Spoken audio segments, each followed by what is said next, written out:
সেখানে আমি 2টি শাড়ি, 2টি ব্লাউজ আর 2টো ছোট পোশাক পেয়ে গেলাম। আমি প্রথমে একটা ব্লাউজ নিলাম, তারপর একে একে সবগুলো জামা কাপড়ের সুগন্ধ নিয়ে যেমন ছিল তেমনই রাখলাম। এসবের মধ্যে একটা পোশাকে আঠালো একটা ভাব ছিল, সেটার সুগন্ধ এখনও আমার মাথায় আটকে আছে। 2016 সাল, মাস ভুলে গেছি। আমার নাম সাইফ। আমি এবং আমার মা আমার ছোট মামার বিয়ের অনুষ্ঠানে যোগ দেওয়ার জন্য রেডি হচ্ছিলাম। সেই প্রোগ্রামে বাবা আমাদের সাথে যোগ দিতে পারেননি। কেন? কারণ আমার বাবা একজন টপ ক্লাস ব্যবসায়ী। ছোটবেলা থেকেই আমি তাকে টাকার মেশিন হিসেবে চিনি। কঠোর, শান্ত এবং ব্যবসা সম্পর্কে ভীষণ সিরিয়াস টাইপ ব্যক্তিত্ব তিনি। আমার মনে হয় তিনি শুধু একটি জিনিস জানেন, আর তা হলো টাকা।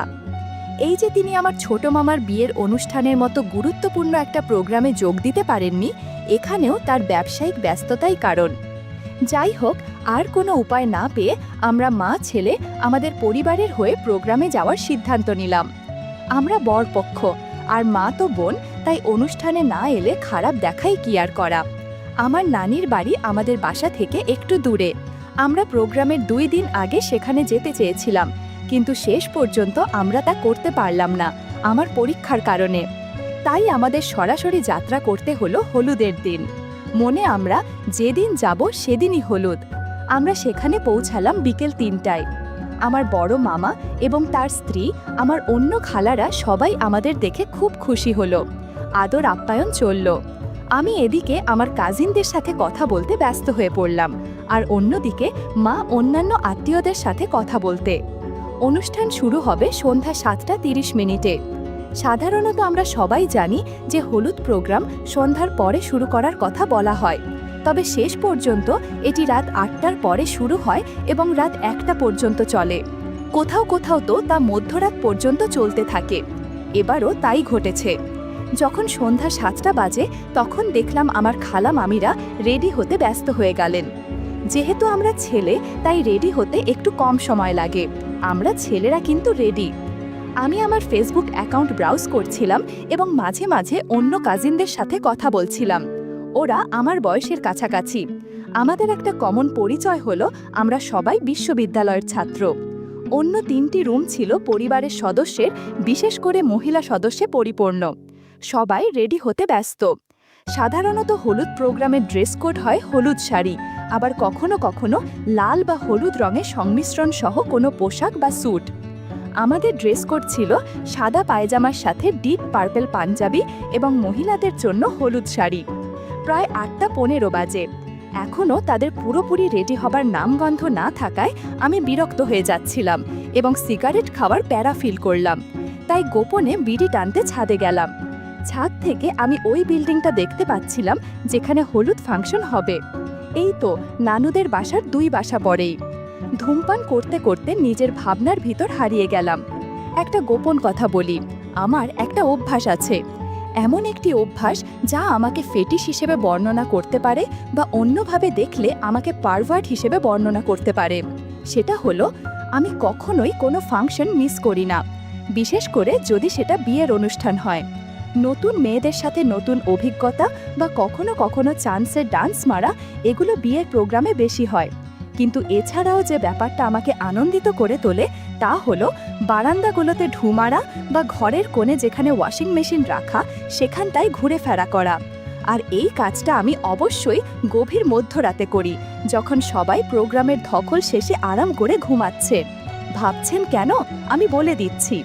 প্রোগ্রাম শেষে বাসায় ফেরা রমণীদের চেঞ্জ করে রাখা ওইসব জামা কাপড় সাধারণত বারান্দা বা সেই জায়গায় রাখা হয়। যেহেতু সবাই ক্লান্ত এবং অবসন্ন, তারা গভীর ঘুমে মগ্ন।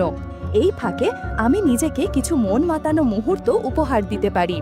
সেটা হলো, আমি তখন ওই মুহূর্তে সেই খুলে রাখা কাপড়গুলো থেকে ঘ্রাণ নিতে ভালোবাসি। প্রোগ্রামের ঝক্কি ঝামেলা পার করবার একটা নিশান সেই ড্রেসগুলোর গন্ধে বেশ স্পষ্ট থাকে। এটা আমার কাছে সত্যিই বিশেষ কিছু। একের পর এক সিগারেট টানতে টানতে তাই ভাবছিলাম, আজ রাতে কিভাবে কি করব। আমি পরিকল্পনা করছিলাম। হঠাৎ আমার এক ছোট মামাতো ভাই ছাদে এসে আমাকে বলল, আপনি এখানে ভাই? আন্টি আপনাকে খুঁজছেন, তারা তো রেডি, নিচে অপেক্ষা করছে। আমি সিগারেটটা ফেলে দিয়ে ওদের সাথে নিচে চলে এলাম। আমার সব খালা এবং মামিদের হলুদ শাড়িতে খুব আকর্ষণীয় লাগছিল। ইস, এদের জামাইরা অনেক ভাগ্যবান। প্রতি রাতে ভালো করে বন্ধুরা, তোমরা বুঝতে পেরেছো কি বলতে চাচ্ছি। শুধু প্রোগ্রামটা যাক। আমি আমার নানির বাড়ির পাশের রাস্তায় আমার মাকে পেয়ে গেলাম। তাকেও ভীষণ সুন্দর লাগছিল।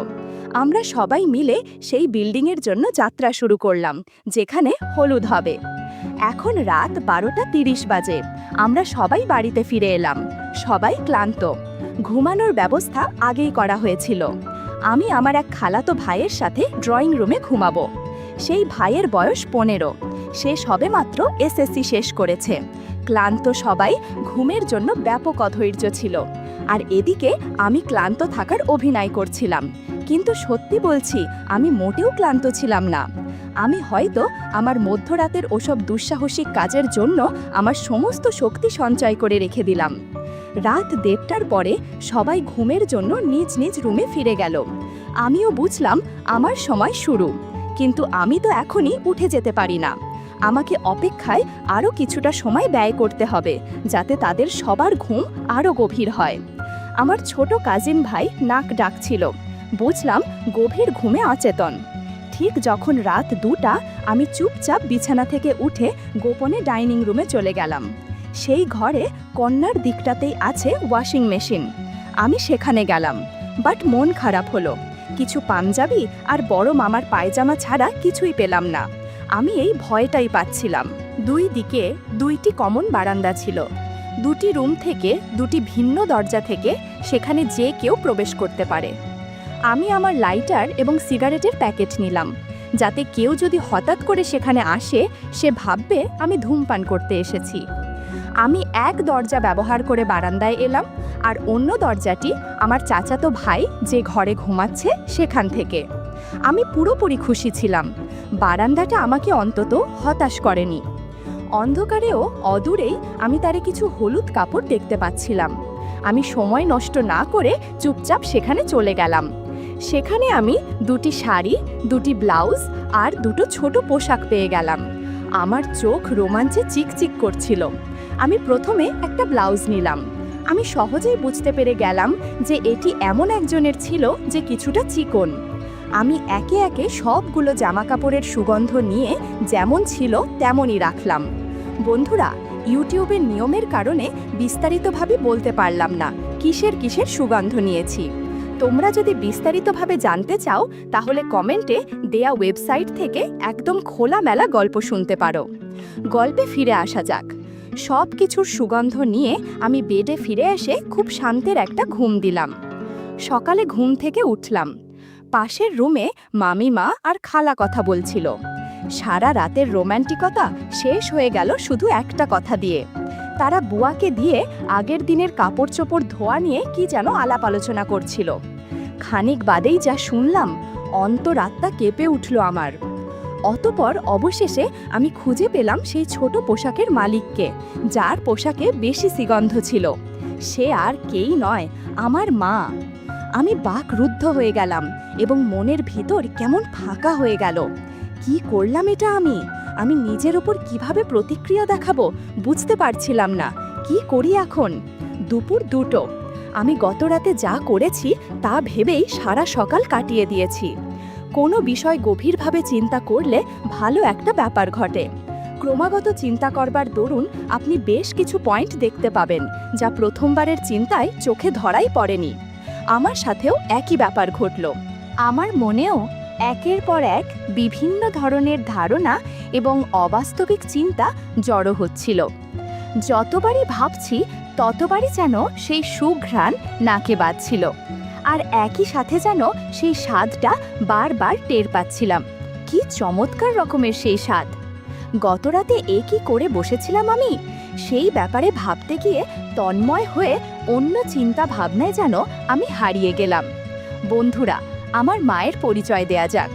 আমার মায়ের বয়স 40 বছর, কিন্তু তাকে দেখে এমনটা বোঝার উপায় নেই। গায়ের রং ফর্সা। ঘরে সাধারণত বেশিরভাগ সময় তিনি সালোয়ার কামিজই পরেন। আর কোনো প্রোগ্রাম থাকলে প্রোগ্রামের ড্রেস কোড যাই হোক না কেন, তিনি শাড়ি পরবেন, এটা মাস্ট। সুন্দর গভীর চোখ, তার সাথে মিলিয়ে সুন্দর তীখালো নাক এবং তার ঠিক পরেই উপস্থিত ঠোঁট। তার ঠোঁটের সবচেয়ে সুন্দর ব্যাপার হলো তার ঠোঁটে একটা তিল আছে। মায়ের উচ্চতা 5 ফুট 2 ইঞ্চি, হালকা একটু মেদ আছে।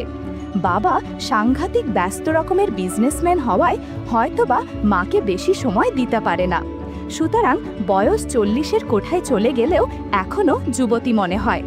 মা বাসায় শাড়ি পরলেও এখন অনুষ্ঠান ছাড়া খুব একটা পরেন না। বাসায় থাকলে এখন তিনি উজ্জ্বল কালারের কোনো না কোনো সালোয়ার কামিজই পরে থাকেন। আজ এই সব জিনিস আমার মনে আসতো না যদি না আমি গতকাল রাতে সেই অভিজ্ঞতা পেতাম। বারবার একটা চিন্তা মাথায় আসছিল যে গতকাল কেন সে এতটা ভিজেছিল। কি হয়েছে যে মায়ের পোশাকের ওখানে ভেজা ছিল? কিছু কারণ তো অবশ্যই আছে, কারণ ছাড়া তো কিছুই হয় না। আমার প্রশ্ন হলো কেন? একবার আমি ভেবেছিলাম মা হয়তো বাবাকে অনেক মিস করছেন এবং সেই মিসের ফলাফল সেটা। তারপর আবার আমার মন বলল অন্য কারণও তো থাকতে পারে। প্রোগ্রাম চলাকালীন কেউ কি কিছু করেছিল নাকি? কথাটা ভাবতেও অন্য রকম লাগছিল।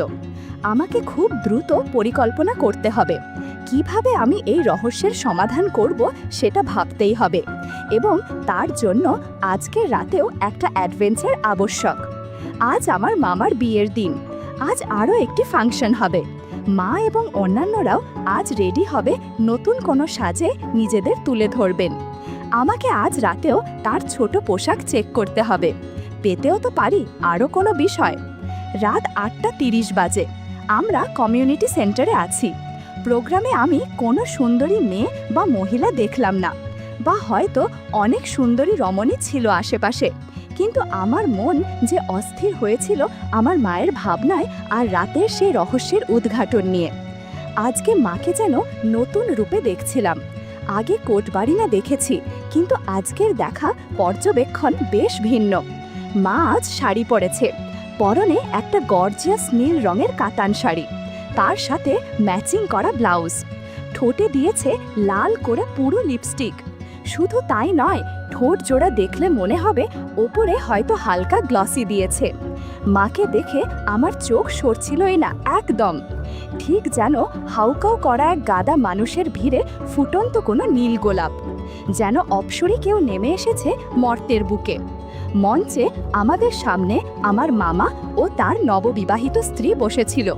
নতুন মামির বয়স 25-26 হবে হয়তো, বাট তাকে দেখার বা পরখ করবার কোনো প্রকার ইচ্ছা আমার মধ্যে থেকে আসছিল না। আমি আমার মায়ের সাথে থাকার চেষ্টা করছিলাম। তিনি যেখানেই যান না কেন, যার সাথে কথা বলেন, আমি নিরাপদ অবস্থান থেকে সেই সমস্ত ঘটনা খুব খুঁটিয়ে খুঁটিয়ে দেখছিলাম। মায়ের কার সাথে কথা হচ্ছে খুব সাবধানে চেক করার চেষ্টা চালাতে চালাতে বেশ রোমাঞ্চ অনুভব হচ্ছিল। কারোর সাথে তার কথা হলে কেমন টাইপ কথা হচ্ছে এবং তারা কি কথা বলছে তা শোনার চেষ্টাও বাদ রাখিনি। পারিবারিক সম্পর্কের কারণে অনেক মানুষের সাথেই মাকে কথা বলতে হয়েছে, শুধু সিম্পল আলাপ ছাড়া আর কিছুই না। এই ধরুন তাদের অবস্থা সম্পর্কে জিজ্ঞাসা করা, বাচ্চাদের আদর করা, বাসায় আসার ইনভাইট দেয়া, এসবই চলছিল। হঠাৎ এক সমস্যার উদয় হলো। অনুষ্ঠানের শুরু থেকেই সব ধরনের দায়িত্ব এড়িয়ে চলার চেষ্টা করছিলাম, যাতে আমি মাকে খুব কাছ থেকে লক্ষ্য করতে পারি। কিন্তু একটি প্রবাদ আছে না, যেখানে বাঘের ভয় সেখানেই সন্ধ্যা হয়। ঘটলও তাই। আমার এক খালা আমাকে নিচে যেতে বললেন এবং কোনোভাবে কিছু পানের ব্যবস্থা করতে। পান নাকি শর্ট পড়েছে। অতিথিরা খাবার দাবার শেষে একটু পানের খিলি মুখে দিয়ে খোশ গল্পে মেতে ওঠেন, এমনটা তো দেখাই যায়। কি আর করার, অগত্যা তার কাছে থেকে কিছু টাকা নিয়ে আমাকে লক্ষ্মী ছেলের মতো পানের সন্ধান করতে নিচে নেমে যেতে হলো। রাস্তায় এসে দেখলাম পান পাওয়া যাবে এমন কোনো ঝুপড়ি টাইপ দোকান নেই বললেই চলে। এদিকে আমার মনে হাজারো ভাবনার ভিড় জমে আছে। কি ঘটছে সেখানে? আমার মা কার সাথে কথা বলছেন এখন? তার কি কিছু হচ্ছে? সবচেয়ে গুরুত্বপূর্ণ চিন্তাটা হলো যে লোকটি কে। যদিও আমি নিশ্চিত ছিলাম না যে আমি আগের রাতের মতো আজ রাতেও ফলাফল কি না, তবে আমি আশা করছিলাম যেন পাই। পান হাতে নিয়ে কমিউনিটি সেন্টারে ফিরে যেতে আমার 30 মিনিট লেগে গেল। আমি পানের ব্যাগটা আমার খালার হাতে দিলাম এবং মাকে খুঁজতে লাগলাম। তাকে কোথাও দেখছিলাম না। বুকের ভিতরটা কেমন যেন করে উঠছিল। আমি কি কিছু মিস করেছি? হয়তো হ্যাঁ, আমি সেই ব্যক্তিকে মিস করেছি যে খুব ভাগ্যবান। আমি তার ফেসটা দেখতে হয় পারলাম না, মিস করে ফেললাম। আমার মনে এরকম অনেক চিন্তাই থেকে থেকে ঘুরপাক খাচ্ছিল। আমি আমার বড় মামাকে কাছে পেয়ে জিজ্ঞেস করলাম, মামা, মা কোথায়? সে বলল, আমি তো ঠিক বলতে পারছি না বাবা, জানি না আপা কোথায় আছে, কিন্তু তাকে তো এখানেই ঠিক 5-10 মিনিট আগে দেখেছি। ও, ওই তো ওখানে, ওই যে। আমার মামার হাতের ইশারা অনুসরণ করে আমি স্টেজের পাশে আমার মাকে দেখতে পেলাম। তিনি আর একজন মহিলার সাথে ছবি তোলার জন্য পোজ দিচ্ছিলেন। আমি সেই মহিলাকে চিনি, সে কান্তা খালা, আমার মায়ের স্কুল জীবনের বেস্ট ফ্রেন্ড। আমি ওনাদের কাছে গিয়ে কান্তা খালাকে সালাম দিলাম। যদিও সেই খালা আর আমার মায়ের বয়স একই ছিল, কিন্তু খালা দেখতে তার বয়সের চেয়ে বড়। মা আমাকে জিজ্ঞেস করলেন আমি কোথায় ছিলাম এতক্ষণ। আমি তাকে সব বললাম। প্রোগ্রাম ভালোভাবেই শেষ হলো। যখন রাত 11টা বাজে, আমরা পুনরায় নানির বাড়িতে ফিরে যাওয়ার প্রস্তুতি নিলাম। বাকি সময়ে আমি সন্দেহজনক কিছু দেখলাম না, কিন্তু ফেরার পথে মাকে একটু অফ মনে হলো। জিজ্ঞেস করতেই বলল খুব নাকি মাথা ধরেছে, বাসায় গিয়ে যত তাড়াতাড়ি সম্ভব শুয়ে পড়বে।